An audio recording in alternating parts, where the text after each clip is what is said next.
내 인생이 불안한 침묵에서 공공연한 굴욕으로 바뀐 그날 저녁을 나는 아직도 정확히 기억한다. 한강을 따라 벚꽃이 막 피기 시작하던 3월 말의 서울이었다. 우리 강남 아파트는 우리 둘만 살기에는 늘 너무 크다고 느꼈지만 그날 저녁은 유난히 숨이 막혔다. 서울시청의 중간관리자인 남편 박민호는 자부심과 자기만족에 가득 찬 표정으로 현관문을 들어섰다. 나는 그가 가장 좋아하는 된장찌개를 저녁으로 준비했고 그가 퇴근하기를 기다리는 동안 구수한 된장찌개가 부엌에서 끓고 있었다. 문에서 익숙한 열쇠 소리가 들려 잠시 미소를 지었지만 그가 혼자가 아니라는 것을 깨닫자 미소는 금세 사라졌다. 민호는 다른 여자와 함께 집으로 들어섰다. 그 여자의 존재는 당당하고 부끄러움이 없었으며 7살이나 8살쯤 되어 보이는 어린 여자아이가 그 여자 옆에 꼭 붙어 있었다. 나는 거실 문턱에 얼어붙었고 눈앞에 펼쳐지는 뻔뻔한 장면의 할 말을 잃은 채 찌개에서 피어오르는 김만두에서 자욱했다. 서연아. 민호는 마치 평범한 저녁인 것처럼 아무렇지 않게 말했다. 이쪽은 김지수 씨와 딸 은지야. 우리랑 같이 지낼 거야. 지수라는 여자는 살짝 고개를 숙였지만 내 눈을 피하지 않았다. 그 눈빛은 자신이 어떤 영역에 발을 들였는지 정확히 알고 있다는 표정이었다. 완벽하게 손질된 머리와 명품 핸드백은 사치에 익숙한 사람, 꽤 오랫동안 내 남편의 관심과 경제적 지원을 받아온 사람이라는 것을 말해주고 있었다. 은지는 순진한 호기심으로 우리 집을 둘러보았고 작은 손가락은 여전히 엄마의 소매를 꼭 쥐고 있었다. 아이의 교복은 우리 지역에서 가장 명문인 역삼초등학교의 것이었다. 민호가 학비까지 대주고 있었음에 틀림없었다. 남편은 굳이 더 설명하려 하지 않았다. 마치 설명은 불필요하다는 듯했다. 그의 의기양양한 눈빛은 시청에서의 자기 지위가 집 안에서까지 마음대로 할 수 있는 권력을 부여한다고 믿고 있음을 충분히 보여주었다. 한국 사회에서 그 정도 지위에 있는 남자들은 특히 고위 관리들과 연줄이 있는 경우 종종 이런 관계를 당연하게 여기곤 했다. 손님 방에 짐 풀어요. 그가 복도 끝을 가리키며 말했다. 서연이가 필요한 거 다 알려줄 거예요. 속이 뒤틀리는 것 같았고 앞치마에 손을 닦는 손이 미세하게 떨렸다. 하지만 나는 침묵을 지켰다.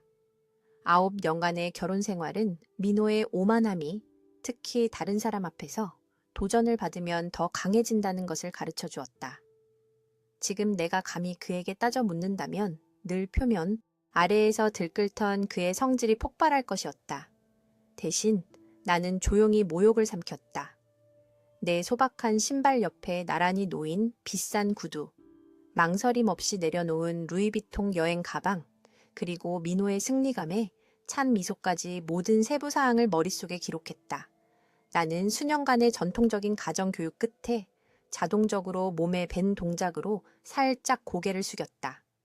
속에서는 경멸감만이 들끓었지만 말이다. 손님 방은 이쪽이에요. 나는 부드럽게 말하며 그들을 복도로 안내했다. 방 3개와 넓은 거실이 있는 우리 아파트는 집이라기보다는 민호의 성공을 과시하는 공간처럼 느껴졌다. 이제 그곳은 내 굴욕의 무대가 될 것이었다. 지수와 은지에게 방을 안내하는 동안 나를 위아래로 훑어보는 그 여자의 곁눈질을 느꼈다. 나는 온종일 집안일을 한 후 화장기 없는 얼굴에 실용적으로 묶은 머리, 평범한 옷차림을 하고 있었다. 반면 지수는 화려하고 자신감 넘치며 내 남편의 공개적인 인정을 받을 가치가 있는 나와는 정반대의 사람이었다. 고마워요, 언니. 그녀는 가식적인 다정함으로 말했다. 한국 여자들이 자신보다 나이가 조금 많은 여자에게 쓰는 언니라는 호칭을 사용했다. 그 친밀함이 뺨을 맞는 것처럼 아팠다. 민호 오빠한테 얘기 많이 들었어요. 나는 분노를 드러내지 않고는 어떤 말도 할 수 없을 것 같아 고개만 끄덕였다. 내가 돌아서려 할 때 은지가 호기심 어린 눈으로 나를 올려다보았다. 새 이모예요? 아이가 순진하게 물었다. 내가 대답하기도 전에 지수가 딸을 가까이 끌어당겼다. 응, 그래. 좋지? 이제 우리 대가족이네. 그날 밤 나는 네 사람을 위해 저녁을 차렸다. 우리 식당의 전통적인 낮은 밥상은 이제 불청객들로 붐볐다. 민호와 지수는 그의 사무실 사람들에 대해 편하게 이야기했고 내부 농담과 공유된 추억들은 이 관계가 새로운 것이 아님을 분명히 했다. 은지는 조용히 밥을 먹으며 가끔 어린애다운 호기심으로 나를 쳐다보았다. 나는 음식에 거의 손도 대지 못했다. 정성껏 준비한 된장찌개가 입안에서 아무 맛도 나지 않았다. 저녁 식사가 끝나고 나는 혼자 설거지를 했다. 그동안 민호는 마치 부동산 중개인이 매물을 파는 것처럼 지수에게 우리 집을 구경시켜 주었다. 내가 거의 10년 동안 가꾸어 온 내 집을 말이다. 나중에 침실에 홀로 누워 있을 때 얇은 벽을 뚫고 손님방에서 그들의 웃음소리가 들려왔다. 민호는 이 생활이 일시적인 것인지 영구적인 것인지 설명조차 하지 않았다. 그가 아무렇지 않게 그들을 집으로 데려온 방식은 내가 이 새로운 현실을 의문 없이 받아들이기를 기대한다는 것을 암시했다. 나는 천장을 바라보며 몇 년 전 어머니의 말씀을 떠올렸다. 지혜로운 여자는 말할 때와 지켜볼 때를 안다. 나는 이 굴욕을 그냥 넘어가지 않으리라 다짐했다. 하지만 지혜는 지금 당장의 대립이 민호의 결심을 더 굳게 만들 뿐이라고 말해주었다. 대신 나는 지켜보고 기다릴 것이다. 할머니는 종종 인내와 전략으로 불리한 전세를 승리로 이끈 이순신 장군 이야기를 해주시곤 했다. 이제 내게는 그 두 가지가 모두 필요했다. 잠이 마침내 들 무렵 나는 스스로에게 조용히 약속했다. 이 굴욕이 나를 무너뜨리지 못할 것이다. 이것은 내 자유를 위한 기폭제가 될 것이다. 그 후의 나날들은 강요된 동거라는 기묘한 연극 속에서 희미하게 흘러갔다. 서울의 봄은 여의도 공원의 벚꽃이 만개하며 부드럽게 다가왔지만 우리 강남 아파트 안에서 내 삶은 시들어갔다. 그 여자와 딸은 마치 자기 집인 양집안 구석구석에 자리를 잡았고 그들의 존재는 모든 복도를 말없는 긴장감이 흐르는 전쟁터로 만들었다. 매일 아침 나는 동이 트기 전에 일어나 이제 둘이 아닌 넷을 위한 아침 식사를 준비했다.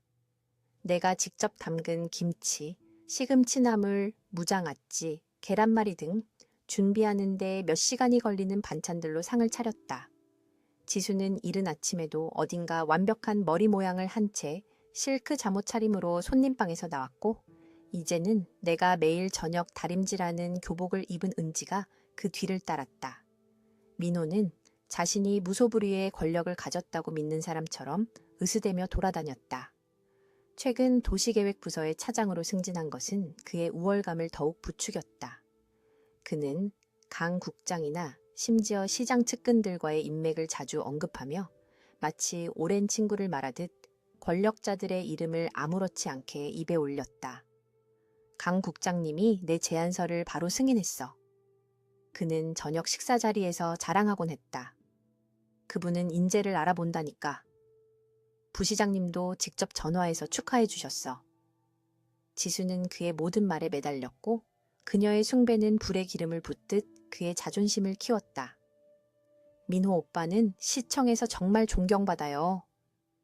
그녀는 집안일 중 유일하게 돕는 척하는 설거지를 하며 내게 말했다. 모두가 오빠가 더 큰 인물이 될 거라고 알아요. 나는 고개를 끄덕이며 미소 지었다. 내 집에서 나 자신이 점점 작아지는 것을 느끼면서도 지지 않은 아내의 역할을 연기했다. 하지만 내 조용한 태도 아래에서 나는 결심을 날카롭게 다지고 있었다. 나는 모든 것을 면밀히 관찰했다. 그가 은지를 예뻐하며 비싼 인형을 사주고 숙제를 도와주는 모습, 지수가 가구 배치를 바꾸고 음식에 대해 제안하며 자신의 영향력을 과시하는 모습, 민호가 우리 결혼의 신성함을 아무렇지 않게 무시하는 태도. 한국 문화는 눈치, 즉 분위기를 읽고 말하지 않은 역학관계를 이해하는 능력을 중요하게 여긴다. 내 눈치는 항상 예리했고 이제 나는 그것을 이용해 우리 집안의 변화하는 권력 구도를 관찰했다. 민호의 동료들이 방문했을 때 그들이 동정심 어린 눈으로 나를 보고 지수가 차를 나올 때 불편하게 시선을 피하는 것을 알아차렸다. 내가 방에 들어서면 멈추는 속삭임, 아파트 복도에서 마주칠 때 이웃들이 시선을 피하는 방식 등을 모두 기록했다. 한때는 동네 소식을 나누며 친절하게 대하던 아파트 관리인 이 씨는 이제 겨우 고개만 끄덕이며 인사했다. 종종 나를 교회 모임에 초대했던 그의 아내는 더 이상 전화하지 않았다. 수치심은 나 혼자만의 몫이 아니었다. 우리 집과 관련된 모든 사람에게 퍼져나갔다. 그들이 온 지 3주 후 민호는 지수와 은지를 데리고 주말에 제주도로 갈 것이라고 발표했다. 출장이야. 그는 주장했지만 그의 능글맞은 미소는 진실을 드러냈다. 새 개발 프로젝트 투자자들을 만나야 해. 물론이죠. 나는 가슴 속에서 타오르는 굴욕감에도 불구하고 차분한 목소리로 대답했다. 여행에 필요한 거 준비해 드릴까요? 그는 내 수능에 놀란 듯했다. 거의 한 달간의 이 생활 끝에 저항을 예상했을지도 모른다. 필요 없어. 지수가 다 알아서 했어. 그 주말 그들이 온 이후 처음으로 아파트에 혼자 남게 되자 나는 비로소 일어난 일의 무게를 온전히 느낄 수 있었다. 나는 지수가 아직 침범하지 않은 유일한 공간인 우리 침실에 앉아 울었다. 슬픔이 아니라 분노에서 나온 눈물이었다. 수년간 억눌렸던 감정이 마침내 터져나오며 눈물이 뺨을 뜨겁게 적셨다. 눈물이 멈추자 기이한 명료함이 느껴졌다. 나는 휴대폰을 꺼내 압구정에서 가정법률사무소를 운영하는 대학 동창 박희진에게 전화했다. 서연아, 오랜만이다. 잘 지내? 그녀의 목소리는 진심 어린 애정으로 따뜻했다. 내 조언이 필요해. 나는 간단히 말했다. 전문적인 조언. 잠시 침묵이 흘렀다. 그렇구나. 민호 씨 때문이야. 소문은 서울에 얽히고 설킨 인간관계 속에서 늘 그렇듯 이미 퍼져 있었다. 응? 우리 만날 수 있을까? 다음 월요일 민호가 출근하고 지수가 은지를 피아노 학원에 데려갔을 때 나는 희진을 삼성동의 조용한 카페에서 만났다. 우리 동네에서 충분히 멀어하는 얼굴을 마주칠 염려가 없는 곳이었다. 희진은 내가 상황을 설명하는 동안 아무런 판단 없이 들어주었다. 내가 말을 마치자 그녀는 테이블 너머로 손을 뻗어 내 손을 꼭 쥐었다. 민호 씨가 하는 짓은 잔인할 뿐만 아니라 네가 이 상황을 영원히 받아들일 때까지 너를 무너뜨리려는 거야. 이건 권력 싸움이야. 서연아, 나도 같은 결론에 도달했기에 고개를 끄덕였다. 알아. 선택지가 있어. 그녀는 낮고 전문적인 목소리로 말을 이었다. 하지만 물어봐야겠어. 결혼 생활을 지키고 싶어? 아니면 끝낼 준비가 됐어? 그 질문은 우리 사이의 연기처럼 떠다녔다. 한국 사회에서 이혼은 특히 여성에게 여전히 상당한 낙인이었다. 전통적인 가치관을 가진 부모님은 엄청난 충격을 받으실 것이다. 하지만 대안, 즉 이 세 사람의 결혼 생활을 계속하는 것은 상상할 수 없었다. 아직 확실하지 않아. 나는 솔직하게 대답했다. 하지만 내가 떠나기로 결정했을 때 내 입장을 알아야겠어. 희진은 고개를 끄덕이며 메모장을 꺼냈다. 그럼 뭘 준비해야 할지 얘기해보자. 증거 자료가 필수적이야. 날짜, 사건, 목격자 등 기록을 남기기 시작해. 그의 잘못과 정서적 학대를 증명할 수 있는 건 뭐든지. 나는 그녀가 말하는 동안 머릿속으로 메모하며 책상 서랍 속 달력에 사건들을 기록하기 시작할 생각을 했다. 재정적인 문제는? 내가 물었다. 민호는 항상 우리 재정을 관리했고 내게는 생활비로 매달 용돈을 주었다. 그게 핵심이야. 희진이 확인해 주었다. 부부 공동 재산을 파악해야 해. 은행 계좌, 부동산, 투자. 민호 씨는 시청 공무원이니까 연금도 고려해야 하고 대화는 실질적이고 상세하게 이어졌다. 우리가 헤어질 무렵 나는 이혼을 선택할 경우 앞으로 닥칠 일에 대해 명확하게 이해하게 되었다. 그 길은 쉽지 않겠지만 몇 주 만에 처음으로 주체성을 되찾은 기분이었다. 그날 저녁 나는 불청객들을 위해 저녁을 준비하며 새로운 눈으로 민호와 지수를 관찰했다. 그들의 자신감은 내가 계속 복종할 것이라는 가정 위에 세워져 있었다. 그들은 내가 실패한 결혼의 수치심을 감수하기보다는 인내할 것이라고 믿었다. 그들은 내 조용한 외면 아래에서 내가 감정적으로뿐만 아니라 실질적으로 우리의 삶을 정리하고 있다는 것을 몰랐다. 나는 민호가 출근했을 때 재무 서류 사본을 만들기 시작했고 계좌번호와 잔액을 기록했다. 그가 지수에게 사준 비싼 선물들, 명품 핸드백, 금목걸이, 새, 스마트폰 모두 우리 부부 공동 자금으로 구입한 것들을 사진으로 찍었다. 몇 주가 그렇게 흘러갔다. 봄이 여름으로 바뀌었고 민호가 일시적이라고 소개했던 생활은 영구적인 것처럼 느껴지기 시작했다. 지수는 점점 더 대담해져서 집안 인테리어 변경을 제안하고 내 요리를 비판하고 심지어 자기 옷이 세탁소에 있을 때는 내 옷을 입기도 했다. 이 모든 과정 속에서도 나는 대외적으로 평정을 유지했고 우아하게 내 의무를 계속 수행하며 운명을 받아들인 아내의 인상을 주었다. 나는 민호와 함께 동네 모임과 가족 저녁 식사에 참석했고 그가 시청에서 이룬 최신 성과를 자랑할 때 조용히 그의 곁에 서 있었다.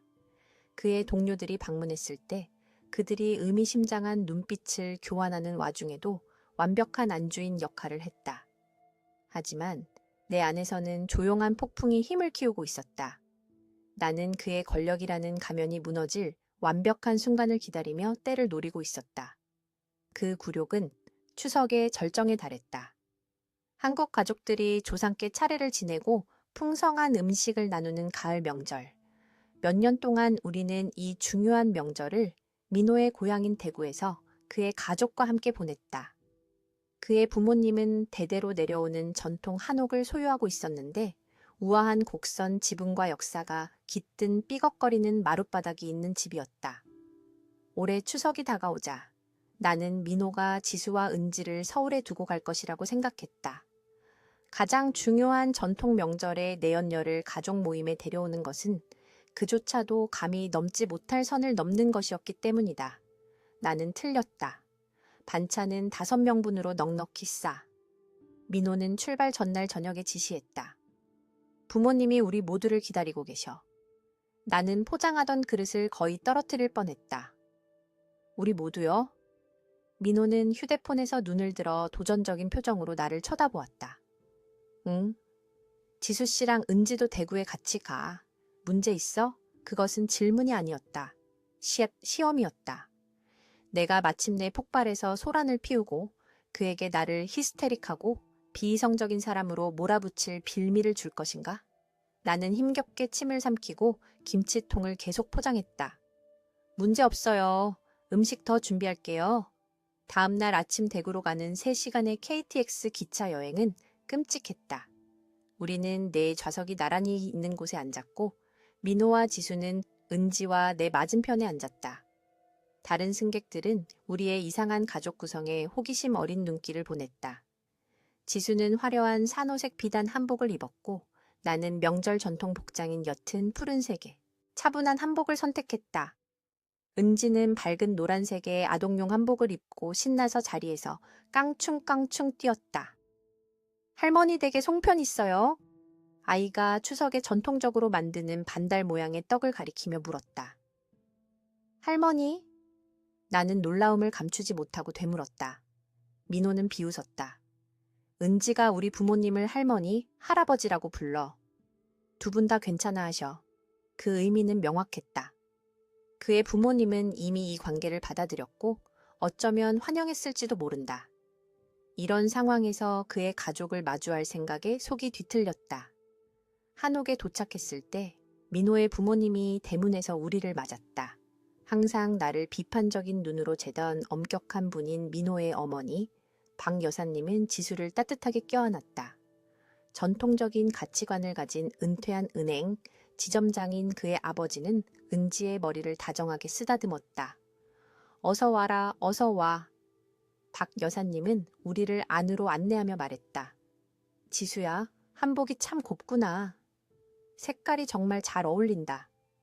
나는 내가 준비한 무거운 음식 꾸러미를 들고 조용히 뒤따랐고 지수는 빈손으로 시댁에 들어섰다. 아내는 민호의 남동생 준호와 그의 아내 선미가 이미 낮은 상에 앉아 차례상에 올릴 과일을 정리하고 있었다. 그들의 쌍둥이 아들들은 마당에서 놀고 있었고 웃음소리가 열린 문으로 들려왔다. 선미는 우리 일행이 들어오는 것을 보고 눈이 동그래졌다.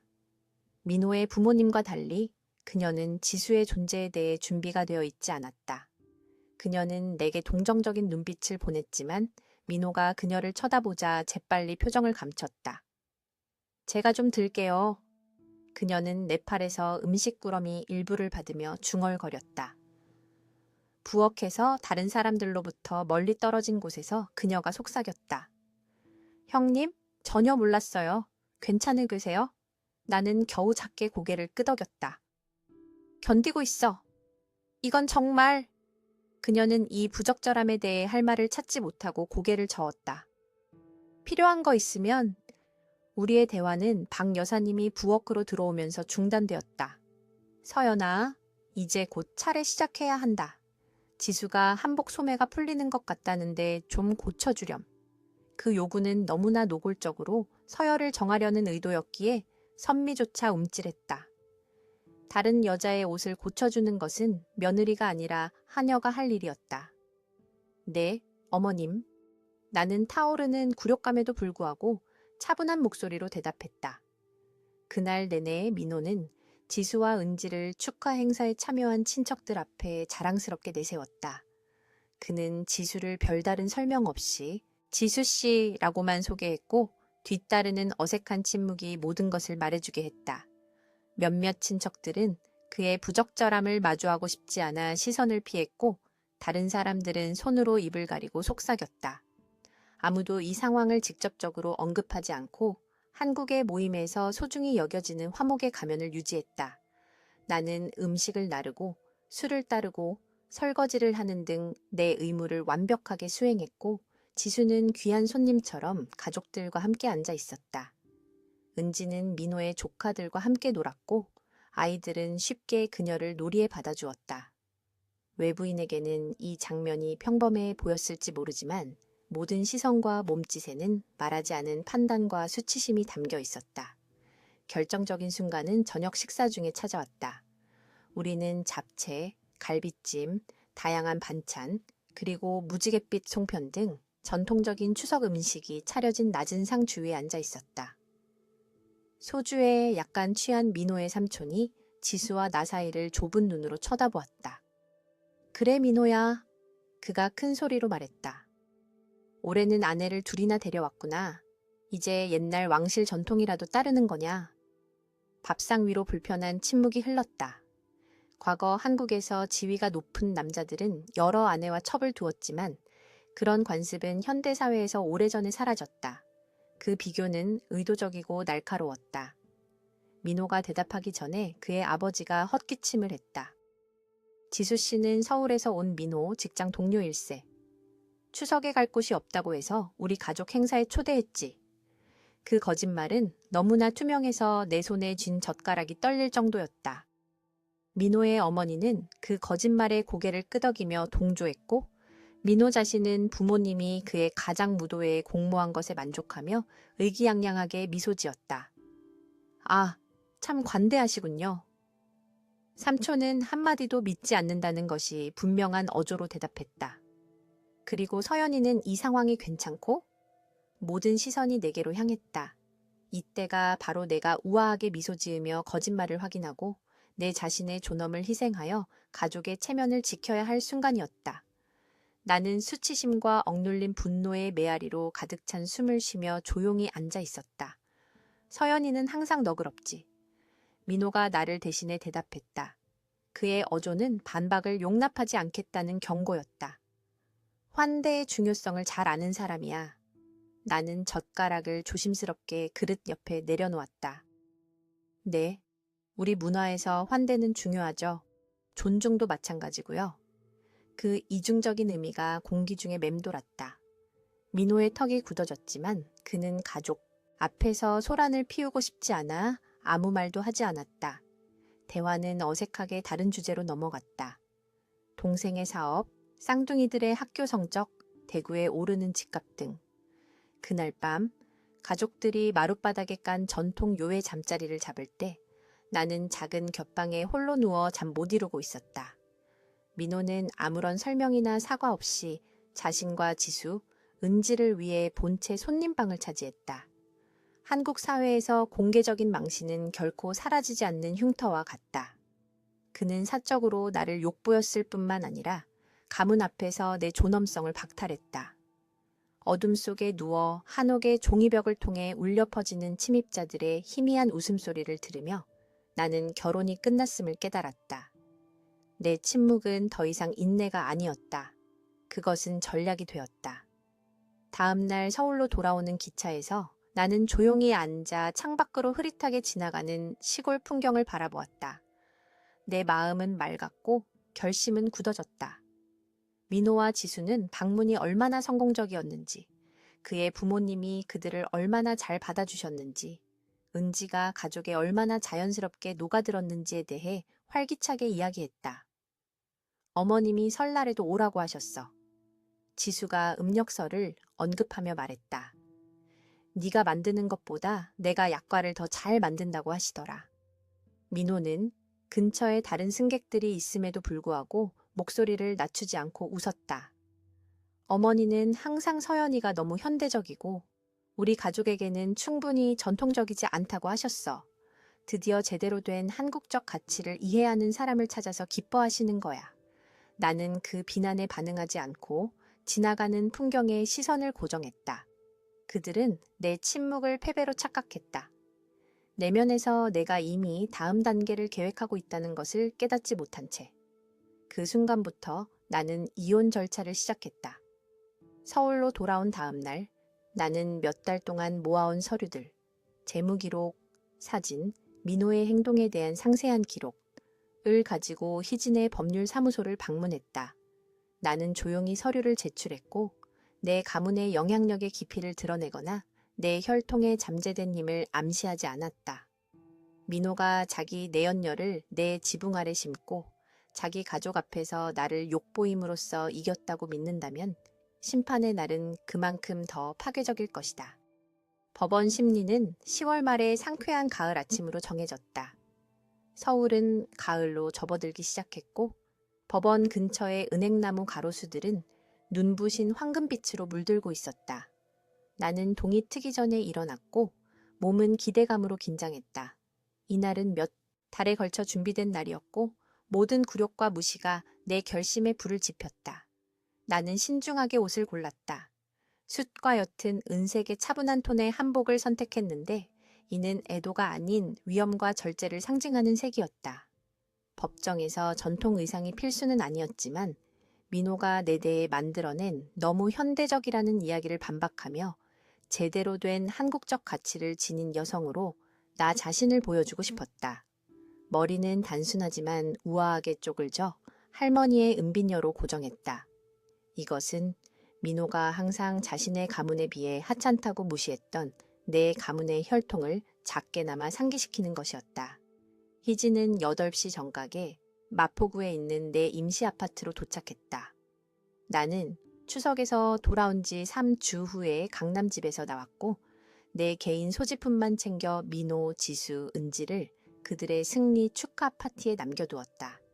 변호사 친구인 그녀는 한강 근처의 작지만 쾌적한 이 공간을 찾는 데 도움을 주었고 옛 동네에서 충분히 멀어 고통스러운 마주침을 피할 수 있었다.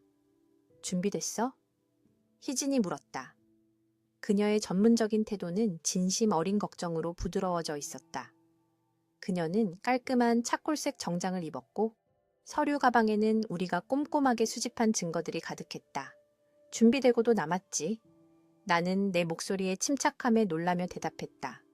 서울가정법원 건물은 우리 앞에 우뚝 솟아 있었고 현대적인 유리와 콘크리트 구조는 내가 입은 전통 한복과 뚜렷한 대조를 이루었다.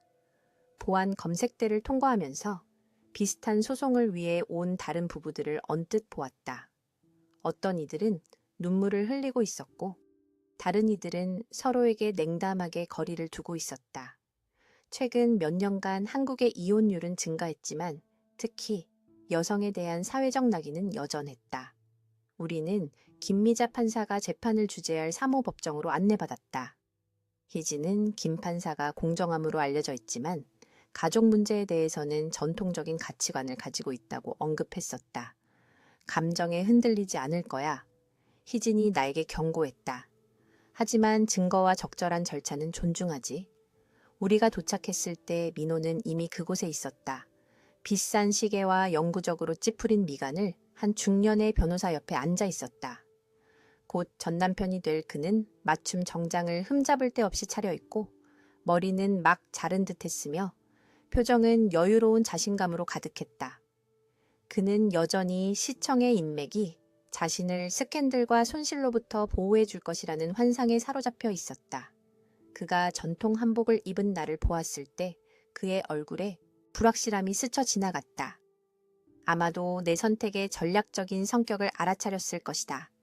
판사는 현대적이고 무시할 수 있는 여성이 아니라 남편의 배신에도 불구하고 한국의 전통을 존중하는 여성을 보게 될 것이었다.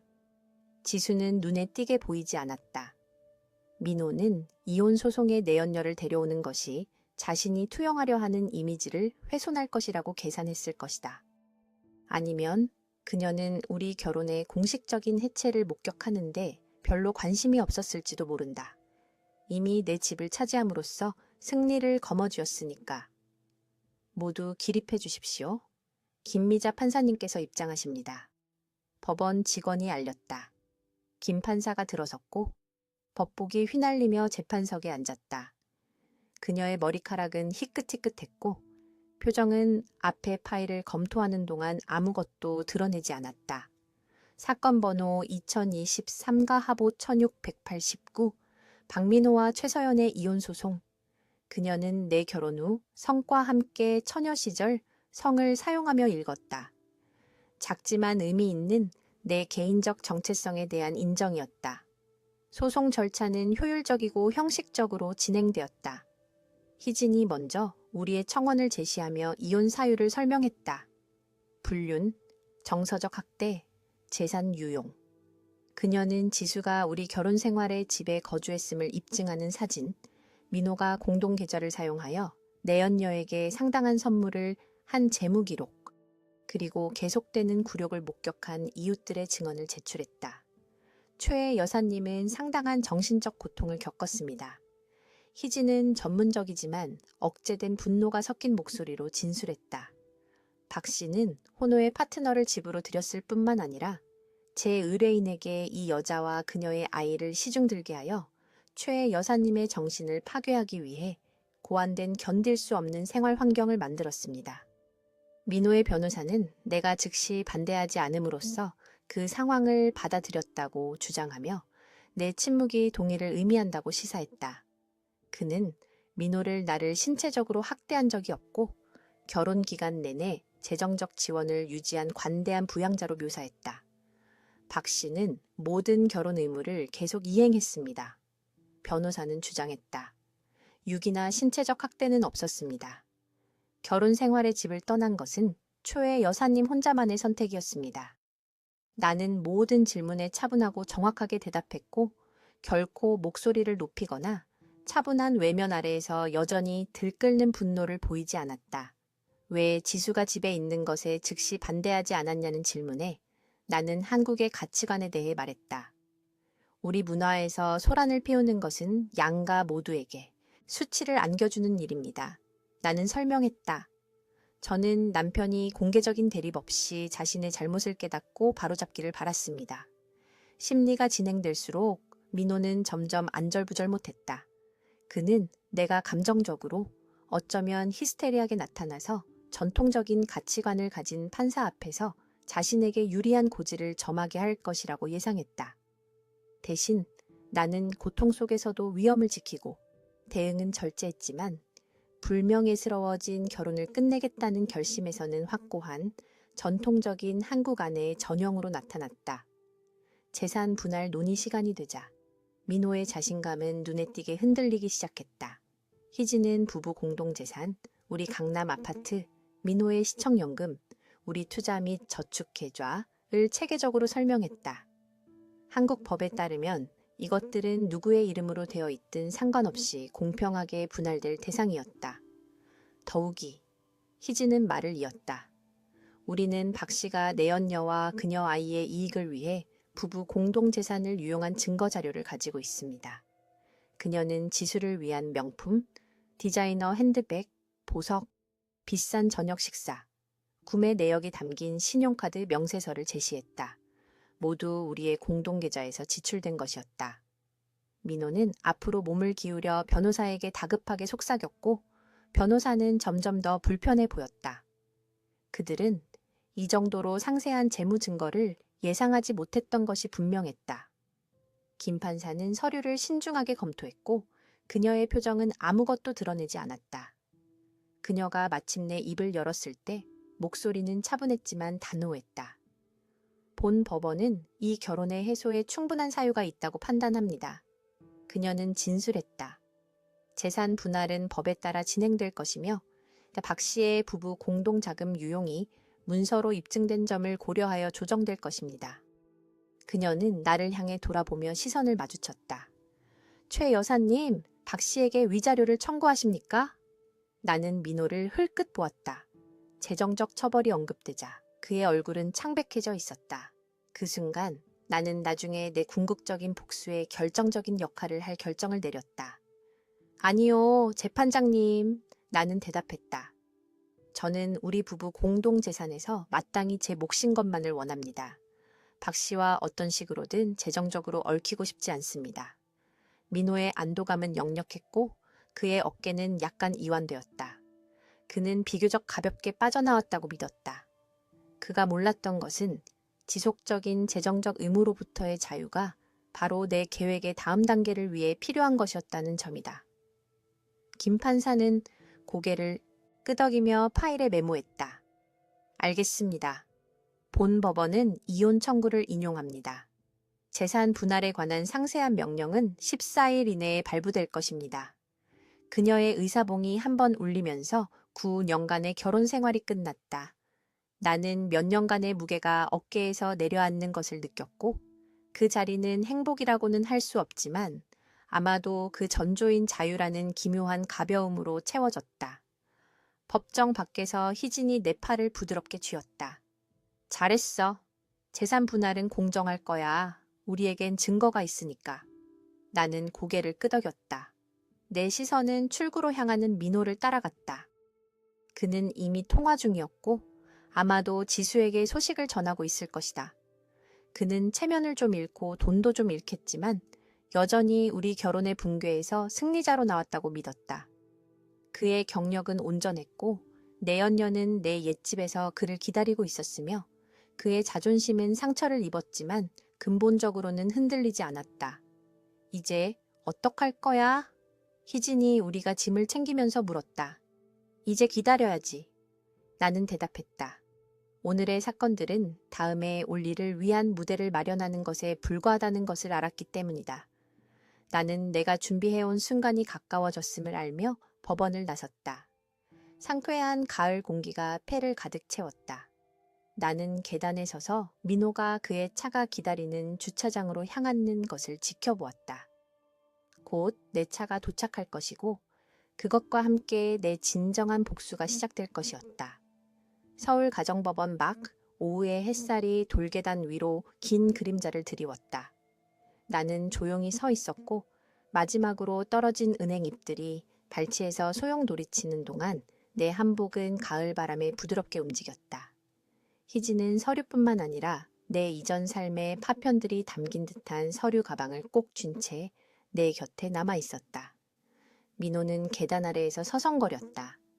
지수와의 통화는 끝난 듯했다.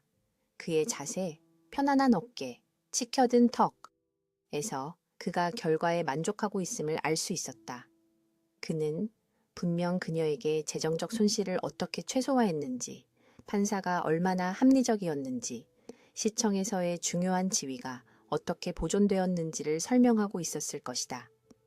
그는 내가 지켜보는 것을 알아채고 의기양양한 미소를 지었다. 이 마지막 만남이 그의 승리의 순간이라고 믿는 것이 분명했다. 아직 차 안 왔어? 그가 거짓된 걱정스러운 어조로 내게 소리쳤다.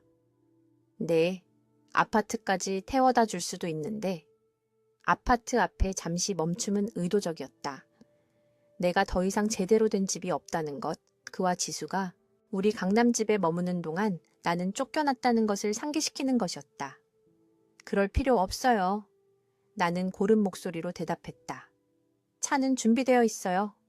그는 어깨를 으쓱하며 작년에 우리 공동저축으로 자신에게 선물한 비싼 시계를 확인하는 신용을 했다. 마음대로 해. 오늘 오후에 시청에서 중요한 회의가 있어. 강 국장님이 여의도 개발 프로젝트에 대한 내 의견을 기다리고 계시거든. 또다시 유력 인사의 이름을 들먹이며 서울시 권력 구조에서 자신의 위치가 얼마나 확고한지를 상기시키려는 것이었다. 나는 그저 고개를 끄덕였고 그것이 어떤 분노에 찬 반응보다 그를 더 짜증나게 하는 것 같았다.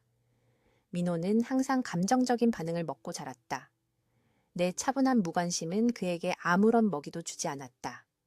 그가 막 돌아서려 할 때 검은 세단 한 대가 길게 멈춰섰다. 그냥 세단이 아니라 고위 관리들에게만 배정되는 정부 번호판을 단 날렵한 제네시스 지구백이었다. 짙게 선팅된 창문은 내부를 전혀 보여주지 않았지만 번호판은 서울의 권력 계층에 익숙한 사람이라면 누구나 그 의미를 알 수 있었다. 법원 밖에 있던 작은 무리의 시선이 쏠리는 것을 느꼈다. 몇몇 변호사들은 대화를 멈췄고 법원 서기는 걸음을 늦췄으며 민호는 가던 길을 멈칫했다. 그 차의 존재는 한국에서 오직 진정한 권력만이 만들어낼 수 있는 미묘하지만 뚜렷한 파장을 일으켰다. 흰 장갑을 낀 깔끔한 검은 정장 차림의 운전사가 내려서 조수석 쪽으로 걸어왔다. 그의 자세와 움직임은 군사훈련과 완벽한 전문성을 말해주었다. 그는 말없이 뒷문을 열고 부동자세로 섰다. 최 여사님, 그가 정중하게 허리를 숙이며 말했다. 아버님께서 안부를 전하시며 오늘 절차에 참석하지 못해 죄송하다고 하십니다. 준비되시면 아버님 댁으로 모시라고 하셨습니다. 그 말들은 천둥전의 번개처럼 공중에 울려 퍼졌다. 내 아버지. 민호가 항상 믿었던 작은 구청을 관리하는 중급 공무원인 내 아버지가 아니라 그의 사생활 보호를 위해 그리고 그의 간곡한 부탁으로 내 결혼 생활과 분리해 두었던 진짜 내 아버지. 민호는 눈앞에 펼쳐지는 장면을 이해하려 애쓰며 혼란스러운 표정으로 꼼짝 않고 서 있었다. 운전사의 정중한 태도, 관용차, 내 아버지를 언급할 때의 공손한 어조, 그 어느 것도 민호가 이해하고 있던 내 가족 배경과 일치하지 않았다. 나는 희진을 향해 돌아보았다. 그녀의 표정 역시 내 삶의 이 부분을 전혀 몰랐다는 것을 보여주었다. 모든 것에 고마워. 나는 그녀를 잠시 껴안으며 말했다. 내일 전화할게. 그녀는 여전히 이 새로운 정보를 처리하며 고개를 끄덕였다. 물론이지. 최종 합의 세부 사항에 대해 논의해야 하니까. 나는 차분한 걸음으로 법원 계단을 내려갔다. 한 걸음 한 걸음 신중하고 서두르지 않았다. 내가 다가가자 운전사는 다시 허리를 숙였다. 곁눈질로 민호가 혼란과 걱정에 휩싸여 우리 쪽으로 다가오는 것이 보였다. 서연아, 그가 법정에서 사용하던 격식 있는 어조를 버리고 불렀다. 이게 무슨 일이야? 이 차 누구 차야? 나는 잠시 멈춰 그가 따라잡고 무슨 일이 일어나고 있는지 완전히 목격하게 했다. 그의 시선은 내게서 관용 번호판으로 옮겨갔고 차량 소유자를 지정하는 특정 숫자 순서를 확인하면서 천천히 인식이 그의 얼굴에 퍼져나갔다. 윤희, 나는 차량에는 한국 사회에서 명백한 무게감을 지닌 독특한 청백색 정부 번호판이 달려 있었다. 특정 접두사와 숫자 조합은 서울시 최고위급 지도부에게만 할당되는 것이었다. 민호의 목소리가 떨렸다. 그는 믿을 수 없다는 듯이 중얼거렸다. 이 차, 이 번호판, 내 아버지가 서울시장이셨어? 나는 살짝 돌아서서 말없이 그의 시선을 마주했다. 침묵은 내가 할 수 있는 어떤 선언보다도 무거웠다. 한국에서 신분과 인맥은 기술과 교육만큼이나 생존을 결정한다. 현대화에도 불구하고 성분이라는 가족 배경은 여전히 엄청난 무게를 지닌다. 그 순간 민호는 자신의 실수의 깊이를 깨달았다. 결혼과 이혼을 통해 그를 지탱해온 오만함이 무너지고 자신이 경멸했던 바로 그 여자를 과소평가했다는 것을 깨달은 공포가 그 자리를 대신했다. 과거형이 아닐세. 차 안에서 깊은 목소리가 들려왔다. 뒷좌석 창문이 부드럽게 내려가자 60대의 우아한 남성이 모습을 드러냈다. 은발은 흠잡을 데 없이 손질되었고 그의 정장은 진정한 부만이 살 수 있는 미묘한 품격을 지니고 있었다. 나는 여전히 현 행정부의 경제자문위원회에서 일하고 있네. 전직 시장들은 어느 정도 영향력을 유지하지. 내 아버지, 최중우는 민호를 냉정한 평가의 눈으로 바라보았다. 한눈에 다른 사람의 가치를 평가하는 데 익숙한 사람의 시선이었다.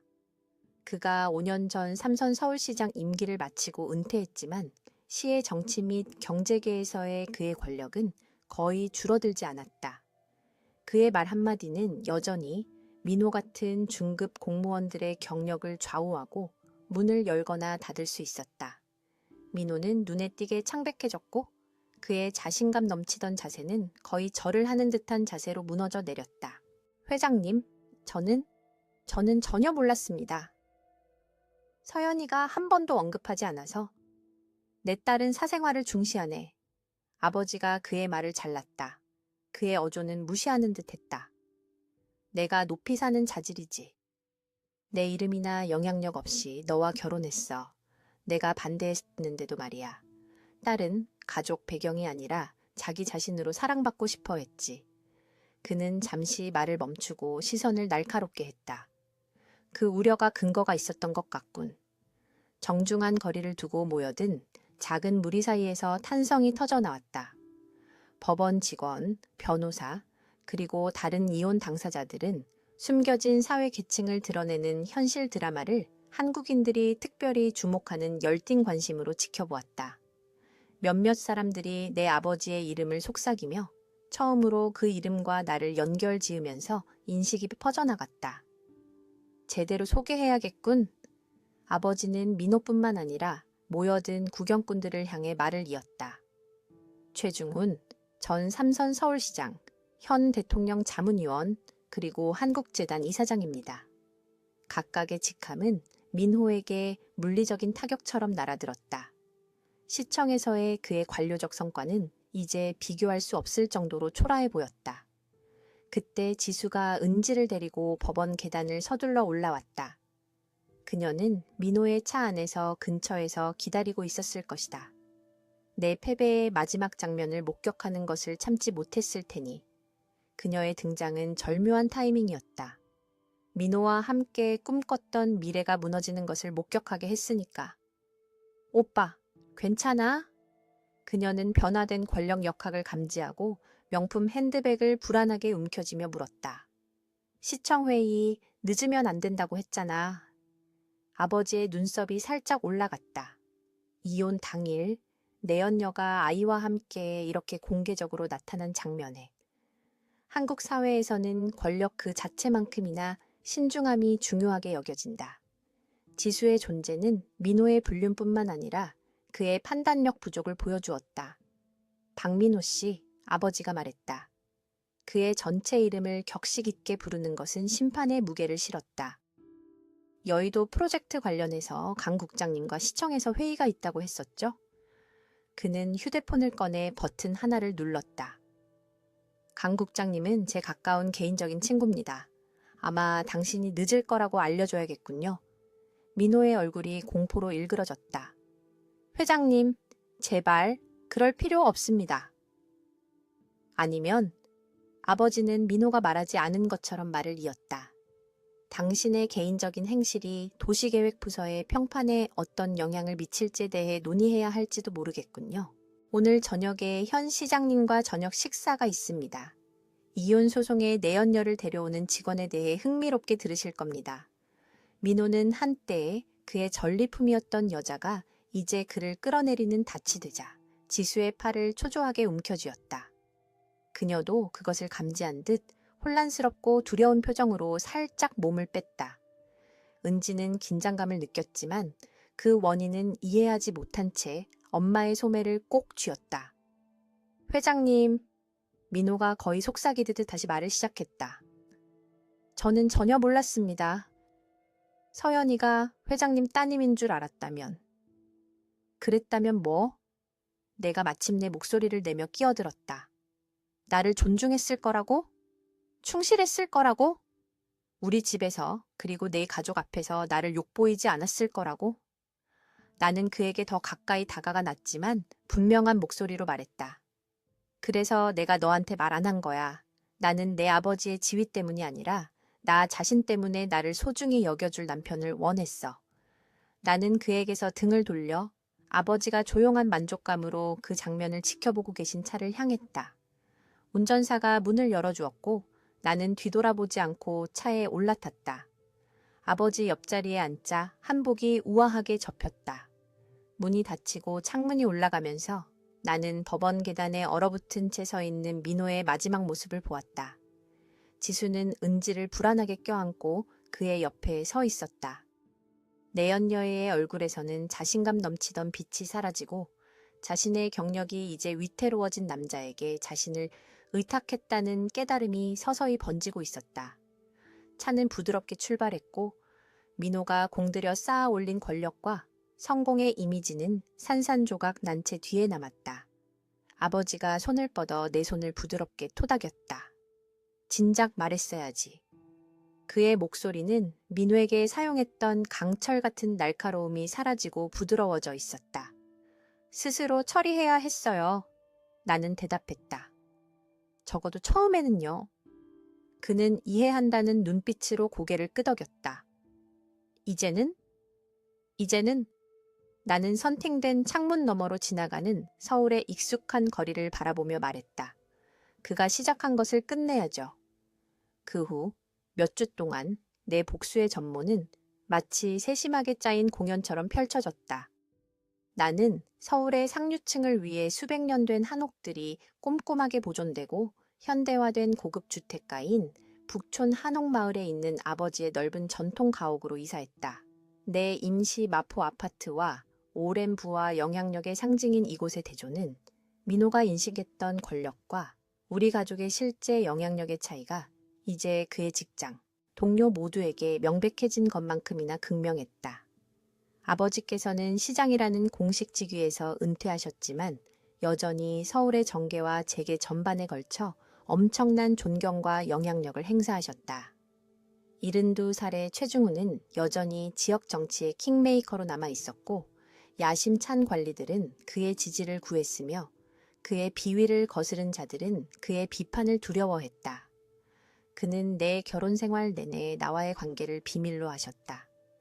젊고 이상주의적이었던 내가 사랑은 사회적 지위를 초월해야 한다고 믿으며 고집했던 탓도 있었고 민호의 세련된 외면 아래에 있는 무언가 믿음직스럽지 못한 것을 감지하셨기에 그를 결코 탐탁지 않게 여기셨던 탓도 있었다. 내 어머니였다면 그를 즉시 꿰뚫어 보셨을 게다. 어느 날 저녁 전통 등불로 밝혀진 한옥마당에서 차를 마시며 아버지께서 말씀하셨다. 사람 보는 눈은 항상 나보다 나았지. 어머니는 내가 대학에 다닐 때 돌아가셨고 힘든 결혼 생활 동안 나는 그분의 온화한 지혜를 몹시 그리워했다. 어쩌면 내가 민호를 만났을 때 어머니가 살아계셨더라면 상황이 달라졌을지도 모른다. 처음부터 아버지 말씀을 들었어야 했어요. 나는 인정했다. 실속보다 외양에 더 관심이 많은 사람이라고 하셨잖아요. 아버지는 생각에 잠겨 차를 마셨다. 누구나 스스로 실수를 해봐야 하는 법이다. 서연아. 중요한 것은 그 실수로부터 어떻게 회복하느냐지. 그리고 나는 회복했다. 법원에서의 폭로 며칠 만에 전 남편의 배신과 굴욕에 대한 소문이 서울시청을 통해 빠르게 퍼져나갔다. 이야기는 전해질수록 커졌다. 박민호가 전임 시장의 딸을 어떻게 학대했는지, 어떻게 내연녀를 결혼 생활의 집에 자랑스럽게 들였는지, 그가 누구를 상대하고 있는지 전혀 몰랐다는 이야기. 한국의 직장 문화에서 특히 자신감과 인맥을 바탕으로 경력을 쌓아온 사람에게 그런 소문은 치명적이었다. 내가 이 이야기들을 퍼뜨리는데 적극적으로 참여할 필요는 없었다. 아버지의 인맥이 자연스럽게 그 일을 했다. 옛 친구들은 내 대신 분노를 표하기 위해 전화했다. 아버지의 전 동료들은 지지를 표하기 위해 연락해왔다. 심지어 카페나 부티크에서 낯선 사람들이 나를 알아보고 다가왔다. 이혼 후 공적인 삶으로 돌아온 최 전 시장의 딸에 대한 미묘한 언급이 실린 뉴스 기사에서 내 이름을 본 것이었다. 민호의 한때 유망했던 경력은 거의 하룻밤 사이에 닫힌 문이 되었다. 그가 그렇게 자랑스럽게 언급했던 여의도 개발 프로젝트는 다른 팀에 재배정되었다. 중요한 회의 초청장이 더 이상 오지 않았다. 그가 기대하고 있던 계약들은 경쟁자들에게 넘어갔다. 한때 그에게 허리를 굽혔던 관리들은 이제 실세에서 밀려난 사람과 연루될까 두려워 거리를 두었다. 가장 먼저 가라앉는 배를 버린 것은 지수였다. 법원에서의 만남 2주 후 나는 지인이 그녀가 은지를 데리고 강남 아파트에서 이사했다는 소식을 전해 들었다. 민호가 약속했던 호화로운 생활은 그의 직업적 전망이 어두워지면서 빠르게 사라지고 있었던 것이다. 시청 월급과 예상되는 승진 없이는 비싼 아파트, 명품 선물, 은지의 사립학교 학비를 감당할 수 없었다. 부산으로 돌아갔대. 내 친구 선영이 인사동의 고급 레스토랑에서 점심을 먹으며 알려주었다. 소문에 의하면 은지의 친아버지랑 다시 연락이 닿았다고 하더라. 해운업으로 잘 나가는 사업가래. 나는 고개를 끄덕였다. 이 소식에 특별한 만족감을 느끼지는 않았다. 지수는 민호의 인격적 결함의 증상이었지 원인이 아니었다. 여러 면에서 그녀 역시 그의 성공과 안정이라는 꾸며진 이미지에 속았던 것이다. 한편 내 직업 생활은 예상치 못하게 꽃을 피웠다. 결혼 전 나는 미술사 석사 학위를 마쳤지만 민호가 기업가의 아내는 남편을 지원하는 데 집중해야 한다고 주장했을 때 경력에 대한 야망을 접었었다. 이제 아버지의 미묘한 지지 덕분에 나는 서울전통미술관의 큐레이터 직책을 제안받았다. 내 학력과 열정에 완벽하게 부합하는 역할이었다. 미술관 관장님이 오랜 친구시지. 내가 그 제안에 대해 말씀드리자 아버지가 인정하셨다. 하지만 네 자격만으로도 충분히 인상적이라고 하시더구나. 나는 단지 내 지원서를 검토해달라고 제안했을 뿐이다. 한국 사회에서 그러한 인맥은 연고주의로 여겨지기보다는 사회적 관계망의 자연스러운 기능으로 간주되었다. 중요한 것은 일단 기회가 주어졌을 때 내가 그 역할을 탁월하게 수행하는 것이었고 나는 그렇게 할 작정이었다. 내 복수의 마지막 막은 서울의 정치, 경제, 문화계, 엘리트들이 참석하는 권위 있는 행사인 미술관 연례 갈래에서 펼쳐졌다. 신임 큐레이터로서 나는 희귀한 청자와 왕실 한복 의복을 포함한 조선시대 유물 전시회를 기획하는 데 도움을 주었다. 이 전시회는 상당한 언론의 주목을 받았고 여러 미술 간행물에 내 이름이 눈에 띄게 언급되었다. 나는 이 행사를 위해 한국의 가장 유명한 패션 디자이너 중 한 명인 이영희가 디자인한 현대적인 한복을 입었다. 전통적인 실루엣은 미묘한 은색 자수가 놓인 자정색 비단으로 재해석되어 우아하고 뚜렷하게 한국적이면서도 현대적이었다. 아버지는 현 시장과 여러 정부 장관들과 함께 귀빈으로 참석하셨다. 내가 손님들 사이를 돌며 다양한 유물의 역사적 중요성을 설명하는 동안 주 전시실 가장자리에 서성이는 익숙한 인물을 의식하게 되었다. 민호가 홀로 샴페인 잔을 든 채 서 있었다. 최근 몇 주 동안 살이 빠진 듯 정장이 약간 헐렁해 보였다. 그는 남은 인맥을 총동원해 초대장을 구했을 것이다. 아마도 산산조각난 자신의 관계망을 일부라도 재건하기를 바랐을 것이다. 분비는 방을 가로질러 우리 눈이 마주쳤다. 잠시 그를 완전히 무시할까 생각했지만 그의 절박한 표정에서 무언가를 느껴 다가갔다. 결혼 생활 내내 그를 정의했던 자신감 넘치는 거들먹거림은 사라지고 불확실한 망설임이 그 자리를 대신했다. 서연아, 그가 말했다. 그의 목소리는 전통 현악 사중주가 연주하는 우아한 클래식 음악 소리에 거의 묻힐 뻔했다. 전시가 인상적이네.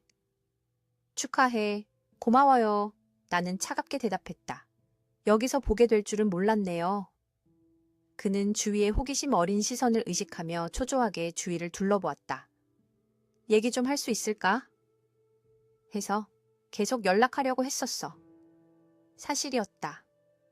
그는 여러 번 전화했고 메시지를 보냈으며 심지어 한 번은 정규 시간에 미술관에 나타나기도 했다. 내가 만나기를 거부하자 경비원에게 정중하게 돌려보내졌을 뿐이었다. 얘기할 건 없어요, 민호 씨. 우리 결혼은 끝났고 재산 분할도 끝났어요. 법원은 합의 과정에서 강남 아파트를 내게 주었지만 나는 불쾌한 기억으로 가득 찬 곳으로 돌아가는 대신 팔기로 결정했다. 민호는 덜 번화한 지역의 훨씬 작은 아파트로 이사해야만 했다. 이혼 때문이 아니야. 그가 재빨리 말했다. 시청에서의 내 자리 때문이야. 도시계획부서 구조조정 소문이 있어. 우리 팀이 없어질지도 몰라. 아, 그거였군. 그는 내가 아버지에게 중재해주기를. 그가 존재조차 몰랐던 바로 그 인맥을 이용해 눈앞에서 무너지고 있는 자신의 경력을 구해달라고 원하고 있었다. 유감이네요. 나는 전혀 도울 의사가 없음을 분명히 하는 어조로 말했다. 기업 구조조정은 항상 힘든 일이죠. 그의 얼굴이 분노와 굴욕이 뒤섞여 붉어졌다. 네 아버지가 원하시면 도울 수 있다는 거 알잖아. 현 행정부에 한마디만 하시면 아버지는 더 이상 시 행정 결정에 간섭하지 않으세요. 내가 부드럽게 말을 잘랐다. 은퇴 생활을 즐기고 계시니까요. 익숙한 목소리가 우리 대화에 끼어들었다. 사실 아주 즐기고 있지. 아버지께서 전통 한복을 우아하게 차려입고 내 곁에 나타나셨다. 그의 모습은 서울의 원로 정치인으로서의 지위를 미묘하게 상기시켰다. 그래도 특정 문화 사업에는 계속 관여하고 있네. 예를 들어 이 전시회는 내 전폭적인 지지를 받고 있지. 민호는 깊이 허리를 숙였고 존경을 표하려 서두르다가 샴페인을 거의 쏟을 뻔했다. 최 시장님, 영광입니다. 서연이의 성공을 축하하고 있었습니다. 그렇지. 아버지께서 대답하셨다. 그의 어조는 상냥했지만 눈은 차가웠다. 내 딸은 항상 놀라운 재능을 가지고 있었어. 마침내 그 재능을 제대로 보여줄 수 있는 위치에 있게 되어 기쁘구나. 우리 결혼 생활 동안 민호가 내 경력을 억압했다는 암묵적인 비판은 미묘했지만 명백했다. 민호는 이 만남이 자신이 희망했던 대로 흘러가지 않고 있음을 분명히 감지하고 힘겹게 침을 삼켰다. 실례하겠네만 아버지께서 말을 이었다. 문화부 장관께서 이 전시의 일부를 해외로 가져갈 가능성에 대해 논의하고 싶어 하시네. 서연이의 전문 지식이 그 대화에 결정적일 걸세. 아버지께서는 대답을 기다리지 않고 나를 데리고 자리를 떠나셨다. 민호는 홀로 남겨졌다. 복잡한 계층적 상황을 성공적으로 헤쳐나갈 사회적 감각이 부족한 사람을 의미하는 한국의 개념인 눈치 없다의 화신처럼 그날 저녁 늦게 갈라가 끝나고 손님들이 떠나기 시작할 무렵 나는 잠시 12세기 고려청자 화병 앞에 서 있었다. 그 단순한 형태와 우아한 빛의 유약은 내가 한국 미술에 대해 존경하는 모든 것을 나타냈다. 절제된 아름다움 속에 엄청난 기술적 기교와 문화적 중요성을 숨기고 있는 것. 괜찮니? 아버지께서 유물을 감상하는 내 곁으로 오시며 물으셨다. 네. 나는 솔직하게 대답했다. 변화에 대해 생각하고 있었어요. 그는 더 이상의 설명 없이 내 뜻을 이해하고 고개를 끄덕이셨다. 한국 도예에서 청자는 가마 안에서 엄청난 열을 견뎌내야 한다. 이는 파괴적인 과정이지만 궁극적으로는 이전보다 더 가치 있고 아름다운 것을 창조해낸다. 법원에서의 그날, 차, 번호판, 민호의 절박한 눈을 회상할 때마다 나는 씁쓸함 대신 만족감만을 느꼈다. 그는 다른 여자를 내 집으로 들여오고 나를 소모품처럼 대체 가능한 존재처럼 대함으로써 나를 지배하려 했다. 대신 그는 자신의 약점과 피상성을 드러냈고 나는 더 강해져서 내 존엄성을 되찾았을 뿐만 아니라 결혼 생활 동안 억압되었던 내 자신의 여러 측면을 발견했다. 그 후 몇 달 동안 나는 다른 사람의 기대가 아닌 나 자신의 가치를 반영하는 삶을 만들었다. 내 전시회는 뉴욕과 파리를 순회하며 국제 미술계에서 내 명성을 확립했다. 나는 북촌에 인접한 역사적인 동네인 서촌의 아름다운 한옥을 구입하여 전통적인 한국 미학을 존중하면서도 현대적인 편의를 수용하는 공간을 만들었다. 민호는 결국 서울을 완전히 떠나 광주의 한 지역 계획 사무소에서 훨씬 낮은 직책을 맡았다. 그의 이름이 마지막으로 언급된 것은 우리 이혼 후 거의 1년이 지났을 때였다. 한 옛 이웃이 지방신문 사진에서 그를 보았다고 언급했는데 지방개발 발표회에서 멀리 배경에 서 있었다고 했다. 그녀는 그가 거의 알아볼 수 없을 정도로 야위고 머리가 희끗희끗해졌으며 위축되어 보였다고 말했다. 나는 그에게 행복을 빌어주지도 더 이상의 불행을 바라지도 않는 나 자신을 발견했다. 그는 내 이야기에서 무관한 존재가 되었고 아직 쓰이고 있는 책에 닫힌 장이 되었다. 내 복수는 그를 파괴하는 것이 아니라 나 자신을 되찾는 것이었다. 서울 상류층의 딸로서뿐만 아니라 가장 깊은 굴욕을 가장 큰 힘으로 바꾼 여성으로서